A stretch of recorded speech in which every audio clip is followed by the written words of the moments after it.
La eliminación de Boca en manos de Racing, del equipo de Gustavo Costas en la Bombonera, marca una clara tendencia que se viene acrecentando en los últimos años y que tiene mucho que ver con una deuda que tiene el plantel de Primera División de Boca para con sus hinchas y una deuda para lo que es la historia de Boca. Si hay algo que destacó a la institución a lo largo de los años es prevalecer sobre todas las cosas en su estadio, en la Bombonera, en el templo, en la mítica Bombonera, la cual pareciera ser que en los últimos años no es que no tiene el peso de toda la vida, sino que yo creo que los planteles que juegan para Boca no la sienten como tal.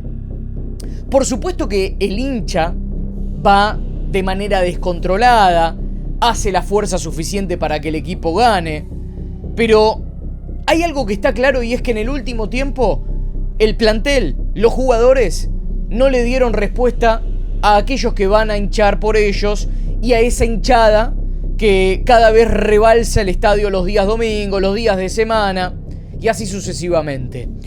3 eliminaciones sufrió Boca este año como local.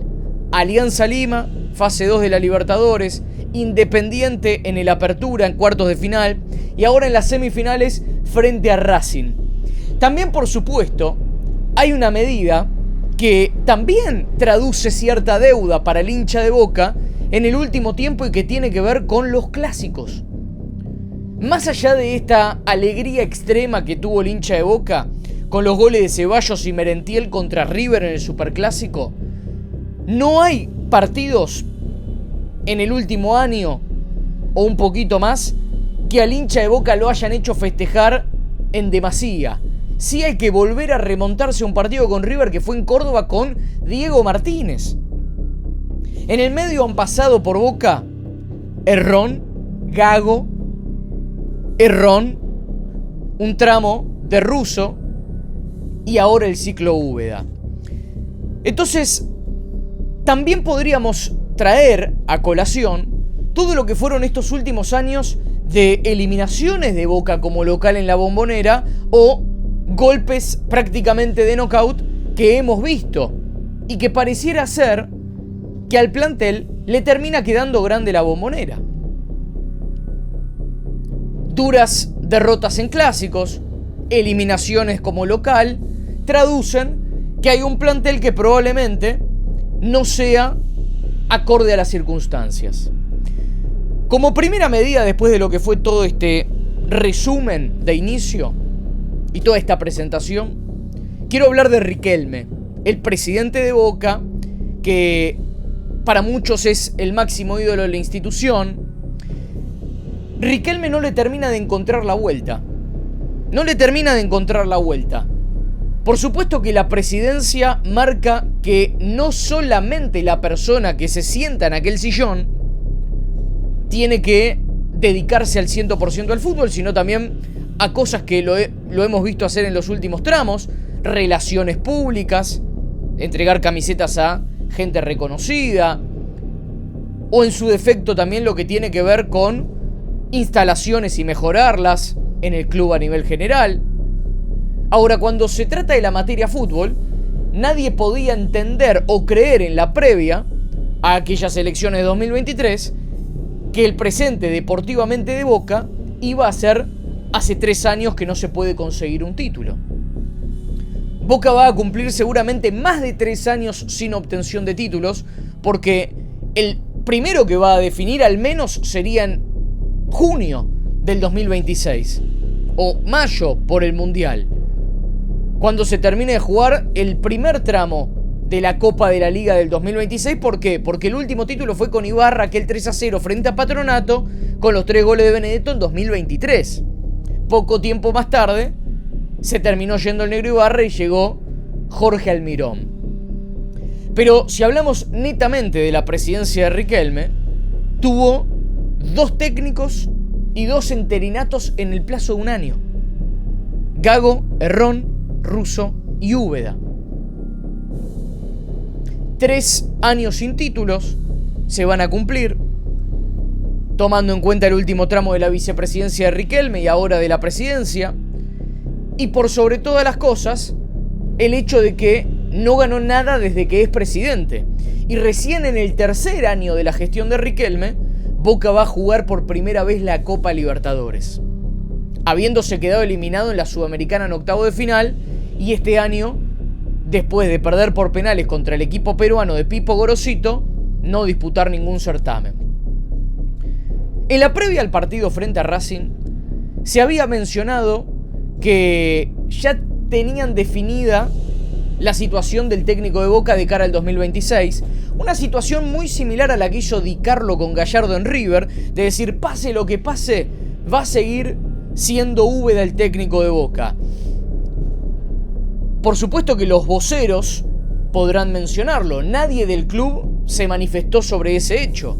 Ahora, lo cierto es que después de lo que fue la reprobación masiva tras el cambio de Ceballos, que eso es una reprobación masiva directa a Úbeda, yo creo que se termina cavando su propia fosa y termina enterrando la propia posibilidad del propio Úbeda de seguir siendo el técnico de Boca en 2026, que dicho sea de paso, Úbeda jamás hubiese llegado al puesto en el que está si no hubiese sido por la confianza que le otorgó Miguel Ángel Russo, que por una situación extraordinaria por su fallecimiento terminó quedando en el cargo.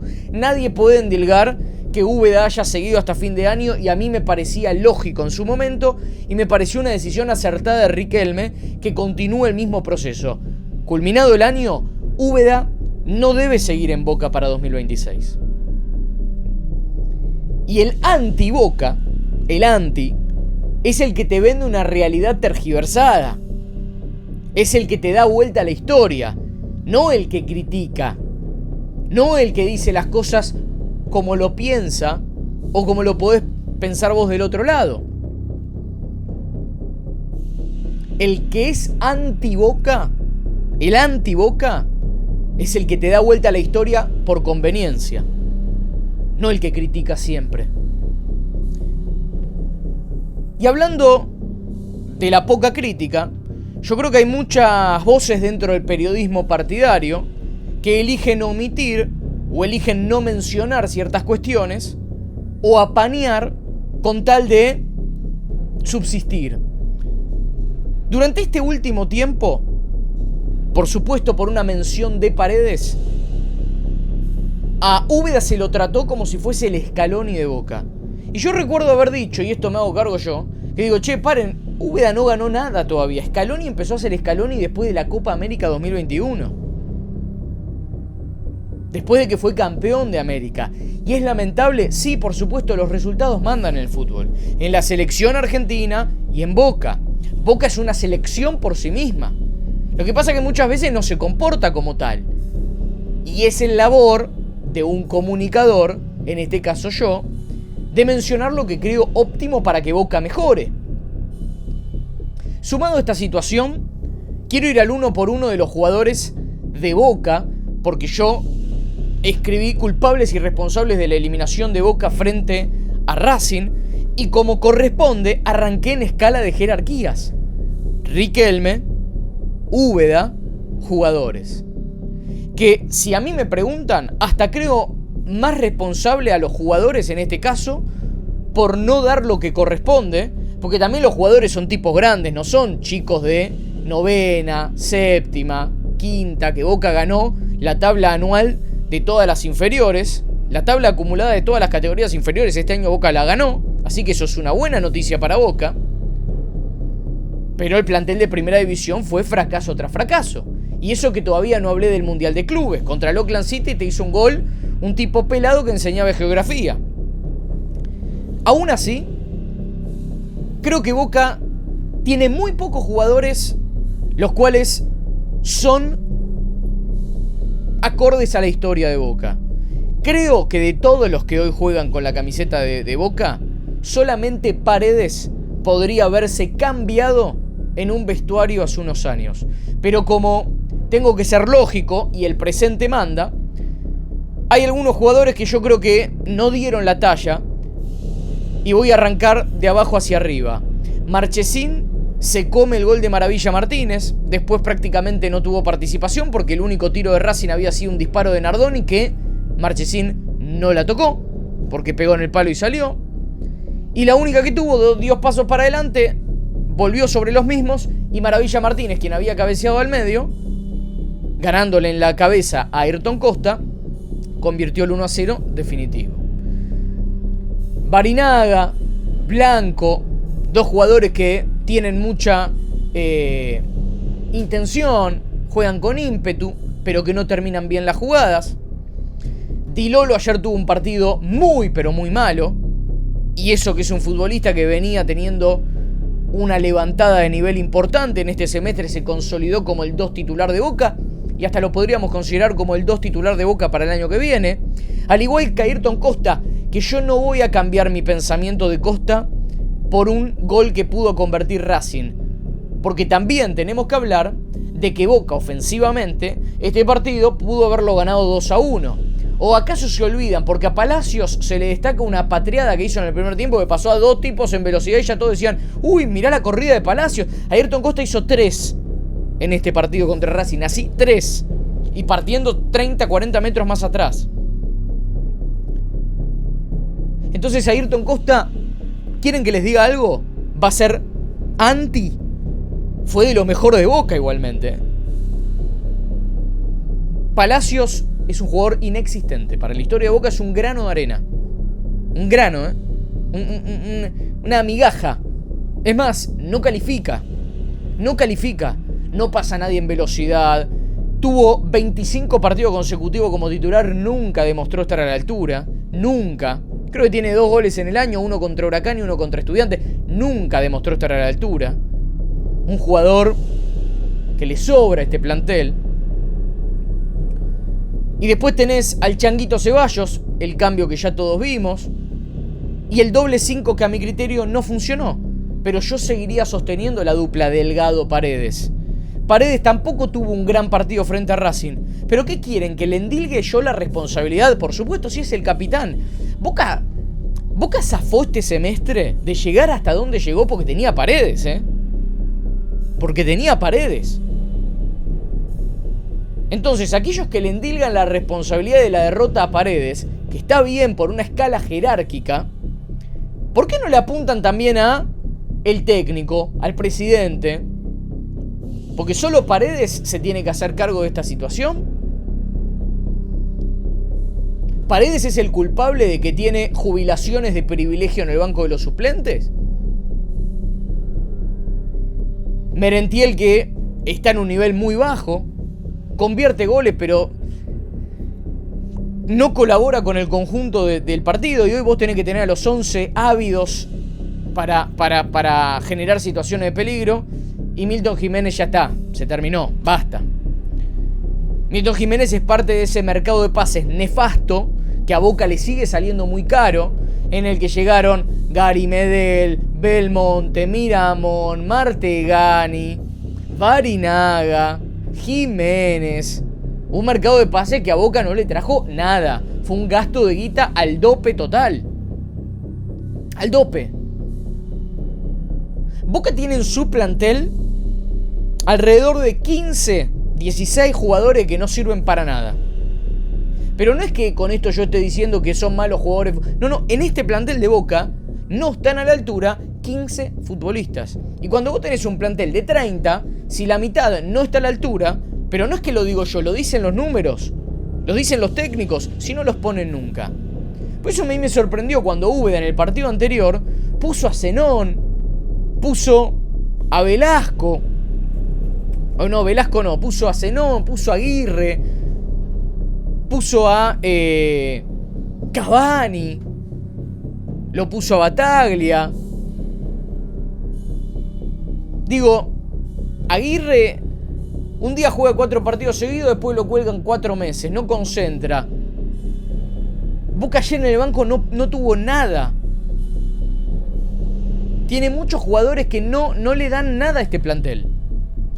Y ante eso, a mí me genera una pena por un futbolista que es Ander Herrera, pero la realidad es que si Ander Herrera solo estuvo presente 15 minutos en el Superclásico, con Boca ya ganando 2-0 y entrando para tocar la pelota y tirar rabonas, bueno, está bien, perfecto, listo. A mí me encanta Ander Herrera como jugador, pero si no le da la condición física para estar en el plantel, no puede ocupar un lugar que lo podría ocupar otro que por lo menos pueda correr. Y que también juega un poquito a la pelota, porque no estás en Cambaceres, estás en Boca. Y Cavani ya está. Ya está. Lo ven, por suerte el archivo me respalda. Lo vengo diciendo hace rato. Y hay muchos que me putearon. Incluso una vez me vino a buscar a alguien a la salida de la cancha de Boca a decirme: ¿cómo estás diciendo esto de Cavani? Esa persona sabe quién fue.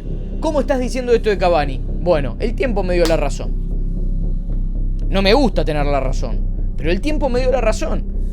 Y Cavani, hoy para Boca, implica una jubilación de privilegio. Es un exjugador, no hay nada malo en decirlo. Tipo que se lesiona en la entrada en calor. Yo me lesioné el otro día, el sábado, queriendo volver después de 2 meses de un desgarro en el muslo derecho. Pateé una pelota y se me volvió a resentir. Pero un jugador profesional, yo pago para jugar los fines de semana. Un jugador profesional tiene que tener otro teje y maneje. Entonces vos tenés al único tipo que puede entrar como suplente, que ya la versión de Cavani suplente es peor que la del 9 de reserva, que no sabemos quién es porque estuvo una vez convocado y después salió. No colabora. Entonces, si no tenés suplentes, tenés 15 jugadores que no aportan, la escala de culpabilidad y responsabilidad parte de arriba de todo. Román, lo dije el otro día en la Bombonera, después del partido contra Argentinos, con Boca ganando, porque yo no critico solo cuando Boca pierde. Con Boca ganando, dije, a Boca le hacen falta 2 9, 2 centrodelanteros, porque con Merentiel y Jiménez no vas a poder encarar el 2026. Por ahí no gustó. Pero bueno, así son las cosas. Y creo que Boca ahora va a tener que encarar un 2026 con una depuración absoluta del plantel. Pero no porque hay mal clima, porque tienen que echar a un líder para poner a otro. Va por otro lado. Acá va porque tenés futbolistas que no dan la talla. Y no hay nada malo con decirlo. Boca queda eliminado con Racing en este campeonato, al igual que con Independiente, al igual que con Alianza Lima, porque tiene un plantel corto. No tiene soluciones en el banco. Y ese es el gran conflicto que hoy tiene Boca. Quiero saber qué piensan, qué opinan. Los quiero leer en los comentarios y por supuesto seguiremos analizando durante toda esta semana el fútbol. Boca y River ya están de vacaciones. Posteos en blanco y negro. Un abrazo grande.